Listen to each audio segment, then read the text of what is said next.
अस्सलामुअलैकुम। बुलेटिन में खुशामदीद। मैं हूँ शाहज़ेब अहमद और मैं हूँ इरम ज़ईम। खबरनामे में सबसे पहले आपको आगाह करेंगे तशवीशनाक खबर से। मुल्क भर में कोरोना वायरस तेजी से बढ़ रहा है। 2208 अफराद में वायरस की तस्दीक हुई है। 24 घंटों में मजीद 37 अफराद जान की बाजी हार गए हैं। मुल्क में कोरोना से अमवात की तादाद 7230 हो गई। NCOC के मुताबिक गुज़िश्ता कोरोना के मजमूई केसेस की तादाद 3,63,380 हो गई। कोरोना को शिकस्त देने वालों की तादाद 3,25,788 है।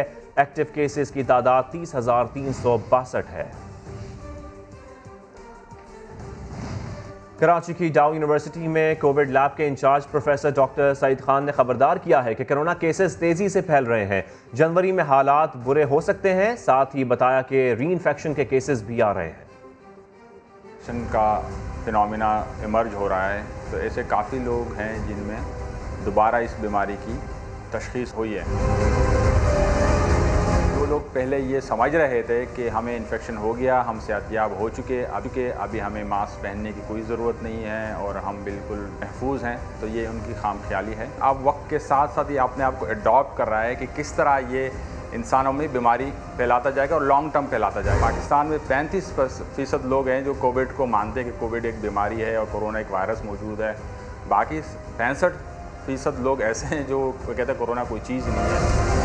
आबादी का इतना बड़ा हिस्सा कोविड को मान ही नहीं, वो SOPs पे कैसे अमल करेंगे?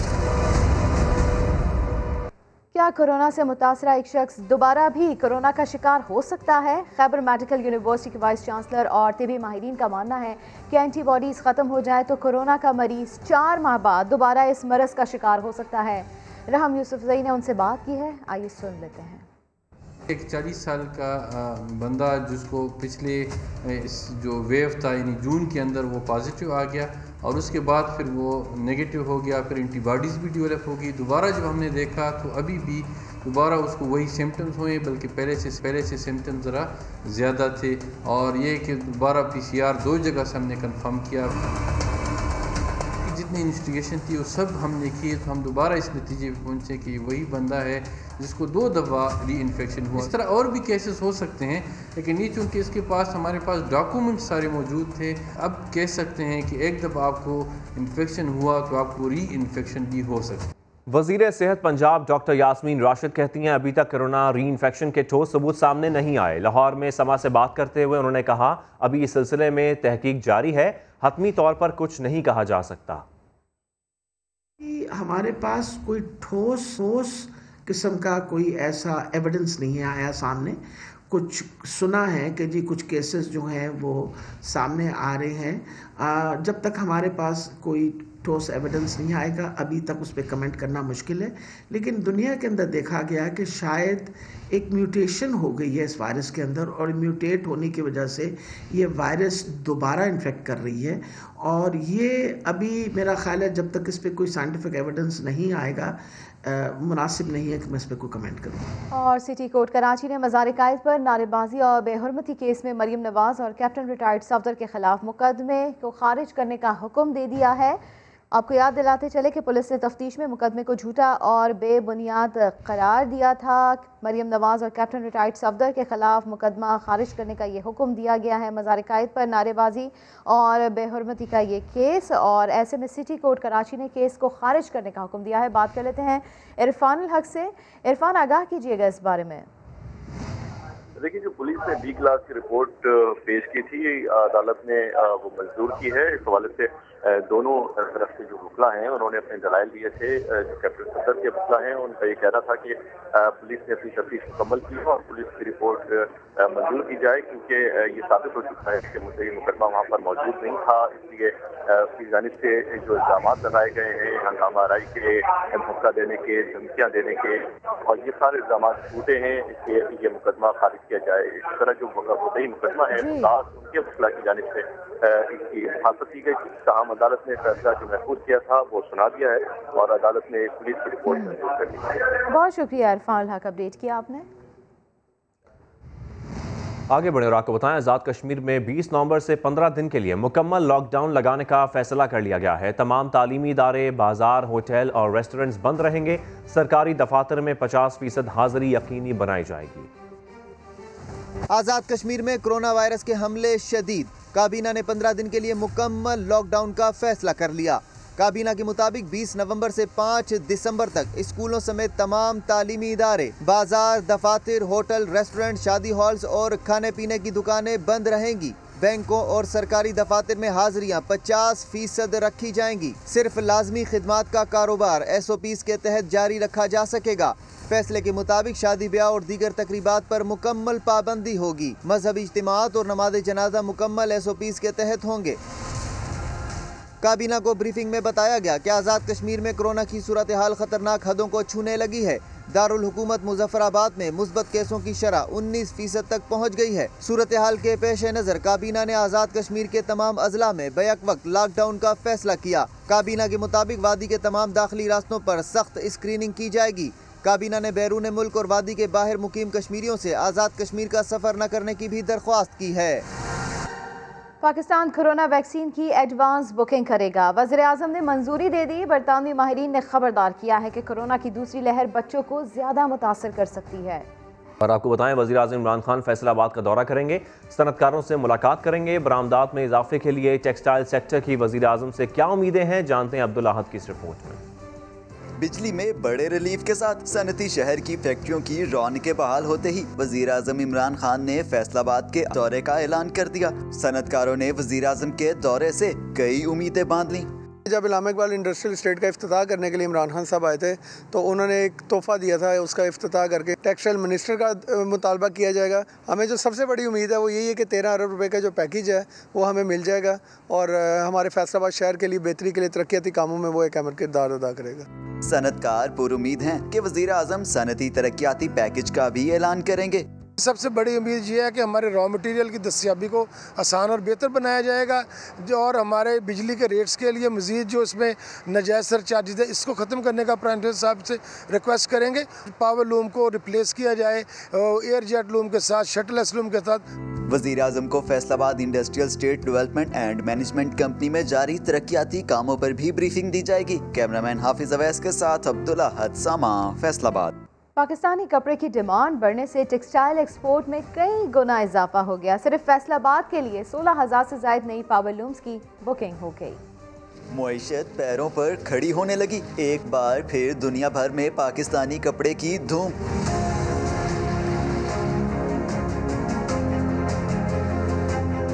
एक्सपोर्ट के ऑर्डर्स बढ़े तो फैसलाबाद के सनतकारों ने 16,000 से ज़ायद पावर लूम्स खरीदने के लिए ऑर्डर्स दे दिए। अक्टूबर के अंदर हमने $2 बिलियन की एक्सपोर्ट का हदफ हासिल किया। हमारे अंदर जॉब एम्प्लॉयमेंट की जो सी सिचुएशन थी, अनएम्प्लॉयमेंट जारी थी, वो ख़त्म हुई। By the end of this quarter nearly 40,000 to 50,000 new either air jet loom और वाटर जेट लूम जो हमारे सिस्टम का हिस्सा बन जाएंगी। नई आने वाली पावर लूम्स से ना सिर्फ 1 लाख के करीब मजदूरों को रोजगार मिलेगा बल्कि एक्सपोर्ट सेक्टर में भी मजदूरों की डिमांड बढ़ गई। लेबर अवेलेबल नहीं है। पहले लेबर सिफारिशें करवाते थे नौकरियों के लिए, अब फैक्ट्रियों वाले सिफारिशें कराते हैं कि हमें लेबर लेके दें। लेबर नहीं मिल रही क्योंकि हमारे पास इंशाल्लाह ताला ऑर्डर हैं और होपफुली इंशाल्लाह हम खित्ते में सोलो फ्लाइट करेंगे। नई मशीनरी लगने से मुल्क की एक्सपोर्ट में भी मजीद 15% तक इजाफा होगा जबकि मुईशत में भी बेहतरी आएगी। वज़ीर आज़म इमरान खान आज फैसलाबाद का दौरा करेंगे। डॉक्टर शहबाज गिल कहते हैं नाअहल लीग के ज़माने में पावर लूम्स 40 रुपये किलो कबाड़ के भाव बिक रही थीं, मजदूर बेरोज़गार हो गए थे, लेकिन आज इमरान खान की पॉलिसी की वजह से 30,000 नई लूम्स लग रही हैं। उन्होंने ट्वीट किया कि इलेक्शन के बाद टेक्सटाइल इंडस्ट्री की बहाली के लिए प्लान दिया और आज नताइज सबके सामने हैं। आपको बताएं, वज़ीर आज़म इमरान खान आज फैसलाबाद का दौरा भी करेंगे। डॉक्टर शहबाज गिल कहते हैं कि नाअहल लीग के ज़माने में पावर लूम्स 40 रुपये किलो कबाड़ के भाव बिक रही थीं, मजदूर बेरोज़गार हो गए थे, लेकिन आज इमरान खान की पॉलिसी की वजह से 30,000 नई लूम्स लग रही हैं। फैसलाबाद में सस्ती मिलने वाली मुर्गी भी मछली के भाव मिलने लगी। एक हफ्ते में कीमतें 300 का हिस्सा अबूर कर गई। शाहीन शहजादी की रिपोर्ट। चिकन पकाना है या मछली खा के सर्दी को भगाना है, अब दोनों के लिए बजट रखना होगा एक बराबर।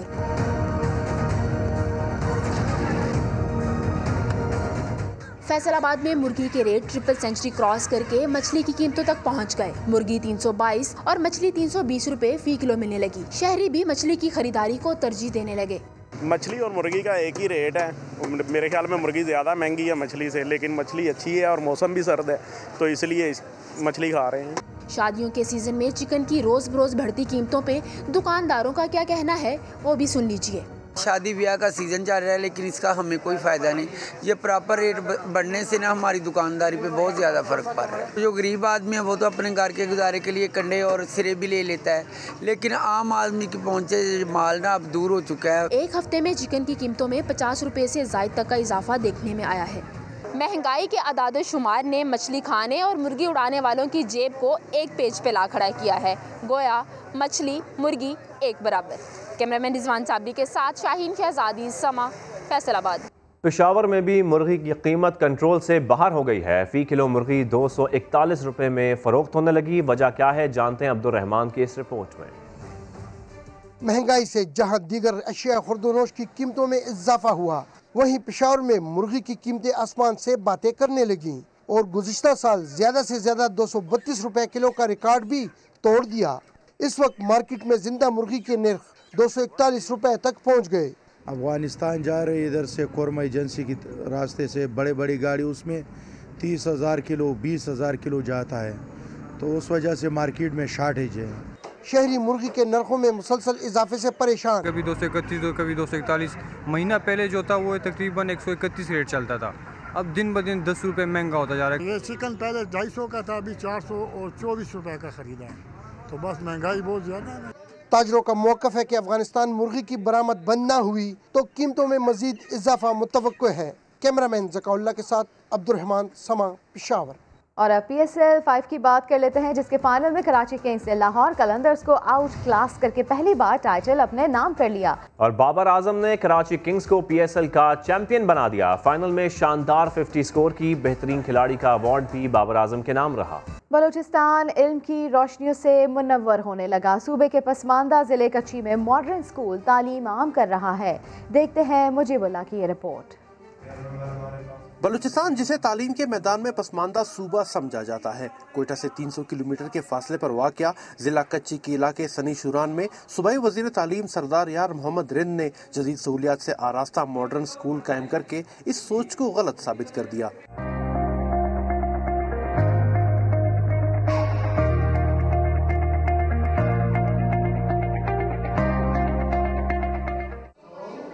Mir Chakar Rind memorial higher and secondary school में 150 से ज्यादा तलबा और तलबात ज़ेर तालीम है। 100% चैरिटी स्कूल और उसका जो स्टैंडर्ड है वो बहुत, हमने कोशिश की है कि बहुत आला उसका स्टैंडर्ड होना चाहिए, और वो इंग्लिश स्कूल है। तलबा का कहना है कि MCR स्कूल इल्म के फ़रोग़ का बेहतरीन जरिया बन रहा है। पहली बार जब मैं आया था, इवन मुझे एक इंग्लिश की जो है ना सेंटेंस तक नहीं आती थी, तो मैंने माशाल्लाह यहाँ पर बहुत इम्प्रूव किया है। नए बच्चे आते हैं तो बहुत डरे डरे होते हैं, क्योंकि उनको लगता है हम पढ़ नहीं पाएंगे, लेकिन यहाँ हमारे टीचर्स उनको इस तरह इम्प्रूव करते हैं, इस तरह निकालते हैं कि वो जो है आज टॉप में पहुँचे। बलूचिस्तान के दूर दराज इलाकों में सनी शुरान में कायम मॉडर्न स्कूल के तर्ज पर स्कूल्स कायम किए जाएं तो बलूचिस्तान को तालीमी मैदान में तारीकियों से निकालने का ख्वाब शर्मिंदा ताबीर हो सकता है। कैमरामैन जुनैद अकबर के साथ मुजीबुल्लाह, समा, सनी शुरान। इस्लामाबाद हाई कोर्ट में शादी हॉल पर पाबंदी के खिलाफ दायर दरख्वास्त मुस्तरद कर दी गई। चीफ जस्टिस ने कहा, हमें पार्लियामेंट से बहुत तवक्कुआत हैं, लेकिन वो अपना किरदार अदा नहीं कर रही। हम एक्सपर्ट्स की राय और हुकूमत के इक़दामात पर एतमाद करते हैं। ये मौका है, सारी सियासी जमातों को यकजहती का मुजाहरा करना चाहिए। आपको बताते चलें, इस्लामाबाद हाई कोर्ट में शादी हॉल्स पर पाबंदी के खिलाफ दायर दरख्वास्त मुस्तरद कर दी गई। चीफ जस्टिस ने कहा, हमें पार्लियामेंट से बहुत तवक्कुआत हैं, लेकिन वो अपना किरदार अदा नहीं कर रही। सिंध सेक्रेटेरिएट में काम करने वाले दर्जनों अफसरान और मुलाजमीन कोरोना वायरस का शिकार हो गए हैं। कोरोना की अलामात होने पर मुतादिद वज़रा और अरकान सिंध असेंबली करंतना में चले गए हैं। इसी के ऊपर बात कर लेते हैं समा के नुमाइंदे संजय साधवानी से। जी संजय, आगाह कीजिए। जी बिल्कुल, सिंध सेक्रेटेरिएट में भी कोरोना तेजी से फैल रहा है। महकमा खजाना में एडिशनल सेक्रेटरी, डायरेक्टर समेत 8 से ज्यादा मुलाजिमीन में कोरोना वायरस की तस्दीक हुई है। महकमा दाखिला में सेक्रेटरी दाखिला समेत 10 अफराद में कोरोना वायरस की तस्दीक हुई है। इस तरह सिंध असम्बली के भी मुताबिक अरकान कोरोना वायरस में मुब्तला हैं। सिंध सेक्रेटरीट में महकमा दाखिला समेत दीगर मुलाजिम ने कोरोना फैलने पर सेक्रेटरीट के मुताबिक दफातर को बंद कर दिया है। सेक्रेटरीट में जो विजिटर आते हैं उनके दाखिले पर भी सख्ती कर दी गई है। गैर से किसी को अंदर जाने की इजाजत नहीं दी जा रही। सेक्रेटरीट के मुख्तलिफ सेक्शन और दफरी उम्र को भी जो है वो फिलहाल बंद किया गया है। जी बहुत शुक्रिया संजय साधवानी आपका। दुश्मन क़ुव्वतों को बलूचिस्तान में अफरा तफरी फैलाने की हरगिज़ इजाज़त नहीं देंगे। आर्मी चीफ ने कोयटा में नेशनल वर्कशॉप बलूचिस्तान के शुरा से खिताब किया।